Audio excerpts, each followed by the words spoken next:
नमस्कार दोस्तों, स्वागत है आप सभी का हमारे YouTube channel the classic lawyer में। आज के इस वीडियो में हम लोग बात करते हैं कॉन्ट्रैक्ट ऑफ गारंटी के बारे में। इससे लास्ट वाली वीडियो में हमने बात करी थी कॉन्ट्रैक्ट ऑफ इंडेमनिटी के बारे में।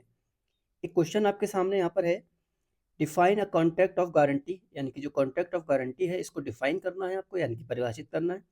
एंड एक्सप्लेन इट्स एसेंशियल्स, इसके जो आवश्यक तत्व हैं उसको एक्सप्लेन करना है। फिर इसी क्वेश्चन का सेकंड पार्ट ये है, difference between a contract of guarantee and indemnity. Contract of guarantee और जो इंडेमनिटी है इस पे क्या डिफरेंस होता है, इसको आपको बताना है। ये लगभग जो है आपको 200 शब्दों में ये क्वेश्चन आपको कंप्लीट करना है। ओके, तो समझते हैं हम इसको, कॉन्ट्रैक्ट ऑफ गारंटी को।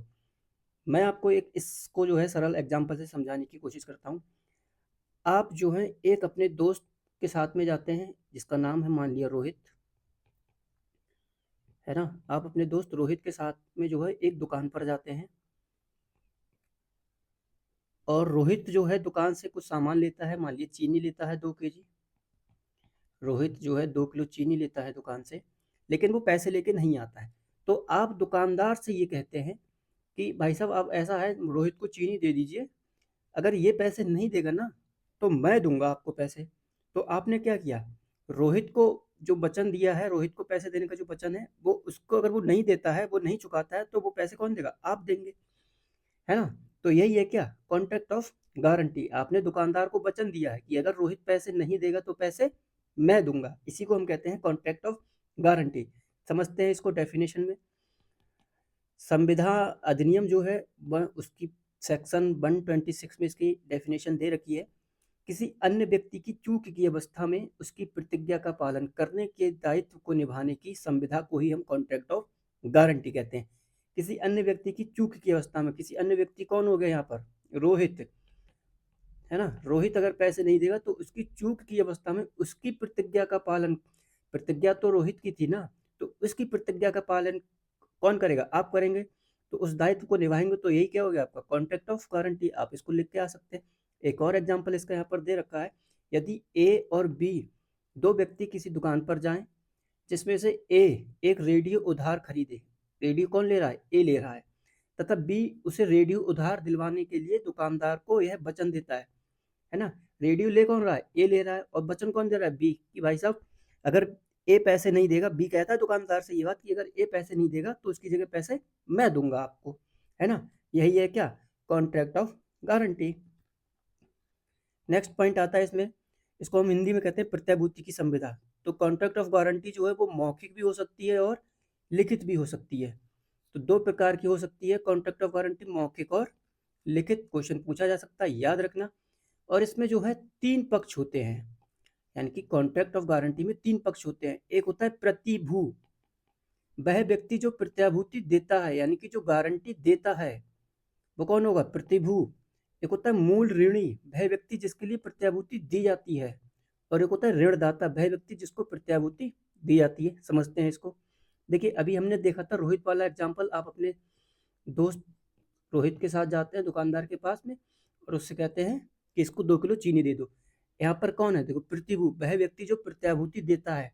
तो आप कौन हो गए, प्रतिभू, क्योंकि आप गारंटी दे रहे हैं ना दुकानदार के लिए। मूल ऋणी, रोहित ले रहा है ना 2 किलो उधार, वह व्यक्ति जिसके लिए प्रत्याभूति दी जाती है। तो आप गारंटी किसके लिए दे रहे हैं, रोहित के लिए दे रहे हैं कि अगर रोहित नहीं देगा तब मैं दूंगा, है ना। तो रोहित क्या हो गया, मूल ऋणी हो गया यहाँ पर, जिसके लिए गारंटी दी जाती है ना। और आप क्या हो गए, प्रतिभू हो गए। और रोहित कौन हो गया, मूल ऋणी हो गया। और ऋणदाता, वह व्यक्ति जिसको प्रत्याभूति, गारंटी आपने दी किसे है, दुकानदार को, है ना। तो यहाँ पर दुकानदार कौन हो गया आपका, दुकानदार हो गया ऋणदाता। आई होप आप लोगों को ये 3 पॉइंट अच्छे से समझ में आ होंगे कि प्रतिभू कौन होता है, मूल ऋणी कौन होता है, और ऋणदाता कौन होता है। नेक्स्ट इसी में एक पॉइंट आता है कि जो प्रत्याभूति की संविदा है उसका उद्देश्य क्या होता है ना। इसका कोई ना कोई एम तो होगा ही। तो देखिए गारंटी देने का उद्देश्य क्या है, अगर मैं किसी को गारंटी दूंगा तो उसका उद्देश्य क्या हो सकता है, या तो उस व्यक्ति को कर्जा चाहिए होगा, या वो किसी से उधार ले रहा होगा, है ना, कोई माल ले रहा होगा, या फिर नौकरी भी दिलाना एक तरीके से, कि अगर ये भैया नौकरी करना चाहता है हमारे यहाँ पे, अगर ये काम ढंग से ना करे तो इसको निकाल देना। तो इसकी गारंटी किसने ली है, आपने ली है। समझ रहे हो। तो इसका उद्देश्य क्या हो सकता है गारंटी देने का, तो व्यक्ति को कर्जा दिलाना या उधार दिलाना या माल दिलाना या नौकरी दिलाना, ये उसके उद्देश्य होते हैं। इसके आवश्यक तत्व, क्वेश्चन के सेकंड पार्ट पर चलते हैं कि जो कॉन्ट्रैक्ट ऑफ गारंटी है इसके आवश्यक तत्व क्या क्या होते हैं। तो एक मूल ऋण का होना आवश्यक है, यानी कि कुछ ना कुछ उधार तो दिया जाना चाहिए। मूल ऋण का मतलब है कोई ना पैसा आपको मिले या फिर हो सकता है आपको उधार दिया जाए, है ना, कोई नौकरी आपको दी जाए, कोई एक मूल ऋण आपको मिलना चाहिए। तो एक मूल ऋण का होना आवश्यक है।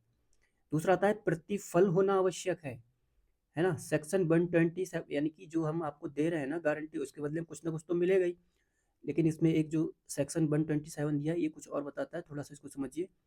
प्रतिभू और ऋणदाता, जैसे कि इसमें कौन हो गया, आप उस एग्जाम्पल से समझते हैं। और जो ऋणदाता कौन हो गया, मान लीजिए दुकानदार है, ठीक है, उस एग्जाम्पल को रख के समझते हैं। तो आप और दुकानदार, तो प्रतिभू और ऋणदाता के बीच प्रत्यक्ष प्रतिफल होना आवश्यक नहीं है। अब देखो समझो इसको, आपने गारंटी तो दे दी रोहित की कि रोहित पैसे नहीं देगा तो मैं जो है इसको चुकाऊंगा। अब इसमें आपको क्या मिला, है ना। और जो दुकानदार है उसको तो पैसे मान लो उसको मान के मिल जाएंगे, लेकिन इसमें आपको क्या मिला, आपको तो कुछ नहीं मिला ना उसके बदले में। तो ये क्या हो गया, यहाँ पर 127 है, ये यही बताता है कि जो गारंटर होता है, जो गारंटी देता है, और जो ऋणदाता होता है, जरूरी नहीं है कि इनके बीच में कोई प्रत्यक्ष प्रतिफल हो, है ना। मूल ऋणी के लाभ के लिए की गई कोई प्रतिज्ञा प्रत्याभूति देने के लिए या प्रतिभू को पर्याप्त प्रतिफल हो सकेगा। यानी कि जो मूल ऋणी के लिए जो आपने प्रतिज्ञा करी थी उसके बदले में आपको जो पैसा मिल गया, यानी कि देखिए ऐसे समझिए इसको कि आपने दुकानदार से कहा कि आप रोहित को 2 किलो चीनी उधार दे दें। समझते रहे ना, आपने दुकानदार से कहा कि आप रोहित को 2 किलो चीनी उधार दे दें, दुकानदार ने दे दी। तो जो दुकानदार ने आपके कहने से चीनी दे दी, तो यही तो हो गया आपके लिए प्रतिफल, है ना। यही बात यहाँ पर बताई गई है। तीसरा आवश्यक तत्व क्या है कि तीनों पक्षों की सहमति होनी चाहिए, अर्थात मूल ऋणी, ऋणदाता और प्रतिभू, इन तीनों की आपसी सहमति होनी चाहिए। ऐसा नहीं है कि 2 पक्ष सहमत हों और एक पक्ष सहमत नहीं है। आई होप आप लोगों को ये आवश्यक तत्व तीनों जो है समझ में आ गए होंगे। जब एग्जाम में आए ना तो इसको एग्जाम्पल के साथ लिख देना, है ना, इससे और थोड़ा लॉन्ग हो जाएगा, लेकिन कॉन्सेप्ट आपको इससे क्लियर हो गया होगा कि एक मूल ऋण होना चाहिए, प्रतिफल होना आवश्यक है। फिर यहीं पे आप नोट करके 127 सेक्शन को डिफाइन कर देंगे, और उसके बाद में 3 पक्षों की सहमति होनी जरूरी है। ओके, अब नेक्स्ट पार्ट आता है प्रत्याभूति एवं क्षतिपूर्ति संविधा में अंतर, यानी कि कॉन्ट्रैक्ट ऑफ गारंटी और जो कॉन्ट्रैक्ट ऑफ इंडेमिनिटी है, इन दोनों में क्या डिफरेंस होता है। इससे लास्ट वाली वीडियो में हमने जो है कॉन्ट्रैक्ट ऑफ इंडेमिनिटी यानी कि क्षतिपूर्ति की संविधा जो थी सेक्शन 124, उसको हमने बहुत अच्छे से पढ़ा है। अगर आपने नहीं देखी तो जाके देख लीजिए। यहाँ पर बस बेसिक सा अंतर है, वो आपको समझा देता हूँ। पहला आता है प्रत्याभूति, एक साइड में आपको हो जाएगा प्रत्याभूति, दूसरी साइड में हो जाएगा क्षतिपूर्ति।